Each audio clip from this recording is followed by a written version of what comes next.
Tiernan 3-2 win at the Oval. It's hard to know where to start with that one. Yeah, I'm so pleased. So pleased for the players, so pleased for the fans, so pleased for the staff. We needed that tonight, and they deserved it. It was a game where we, as I said, and we've been talking about quite a lot internally, we've underperformed the last number of weeks, and we know it. And we needed to come here tonight. We needed to roll our sleeves up, and we needed to find a performance, and thankfully we did.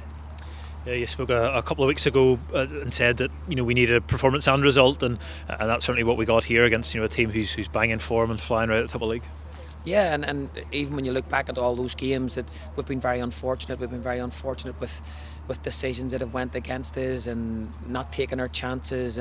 But as you well know, and I said every week, you can never fault these boys for their effort, their commitment, or how hard they work every single day. They're a very, very talented bunch of boys. And they just need to find a little bit of momentum now. We need to find a little bit of consistency. Hopefully they find a little bit of swagger, and we can build on today.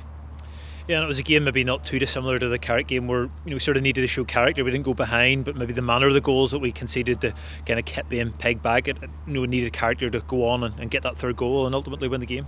Yeah, and we talked about that at half time. We were hugely disappointed as a group that we conceded as quickly as we did after scoring our first goal, and we probably invited Glentoran on top of us. We stopped passing the ball, we stopped getting in their faces, we defended too much, we played too deep, and as I said, we weren't pleased with that. But second half they took that on board, and I thought they were superb. Even when we conceded, we were very disappointed to concede the goal that we conceded. Tomas knew nothing about it literally hit him. But we rolled our sleeves up and we got back on the ball and we played our way out of it.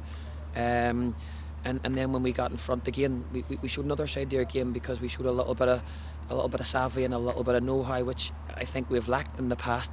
And we slowed the game down and we game managed. So one of those days where everything kind of went for us in the end. And as I say, I'm hugely pleased. I'm hugely pleased for the players and the staff, and hugely pleased for the supporters, because they were superb tonight. Yeah, in terms of noise and number, it was another great back end, and 2 games on the road over Christmas. Sometimes the numbers drop off a little bit, but you got great support there again tonight. Yeah, again, as I say, week in, week out, they were our 12th man. They sang us through 90 minutes.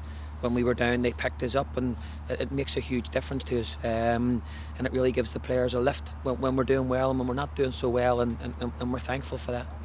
In terms of the game, David McDaid's goal was sort of worthy of winning any game. That's the way it turned out. Obviously, was the winner for 3-2. Yeah, fantastic goal. As I say, at half time we had a little chat about with 2 or 3 chances in the first half outside the box that we tried to look for the perfect pass or look for the perfect goal, and we needed to just have a pop shot or have a crack, and we didn't, but thankfully Davey did, and he reaped his reward for it. And at the other end, Rowan Ferguson really showed his worth, not only with those kind of couple of late saves, but just sort of how cool and calm he was at taking crosses and corners and things like that. Yeah, Ro looked very much back at his best today, that's for sure. He was very commanding and demanding, and I think his save at the end was absolutely superb. He kept us in the game, and got us all 3 points, and I'm delighted for him. And just finally, another full week to work on the Irish Cup game away to Bangor. We obviously got to the final last year in competition. We've done pretty well in your time here, but we have to get through that first round. Yeah, and it's important that we enjoy tonight, but it's important that we're back in Monday morning, and as I've said to the players, Bangor will get the respect that Glentoran got tonight, and we will treat that game no differently. There's a lot of work to do. We'll get a game plan. We've a little bit of work to do on Bangor. It's a difficult time at the moment, because you go in with a game plan, and then 2 days in you lose a player with COVID, or you have to change your game plan, and so it's a little bit topsy-turvy, but we'll not complain. As I say, we'll roll the sleeves up and we'll just keep going. And finally, today opens the January transfer window, and people watching will be wanting me to ask the question, are we likely to be busy? Are we likely to do business? I hope so is the answer, and as I say, every transfer window, I'm not prepared to bring people in that we don't feel are going to enhance what we do, that they maybe don't fit the character of where we're trying to go and what we're trying to do, or they're not going to make us better. So if the right players come along, then yes, 100%, we will be all over them, but we have to get the right players. It's quality rather than quantity, I presume, at this stage. Yeah, and I think that's important for us because we have a number of really, really good kids. As you've seen, Nick Tedda's last Monday against Carrick, superb. Young Dylan Sloan on the bench again today.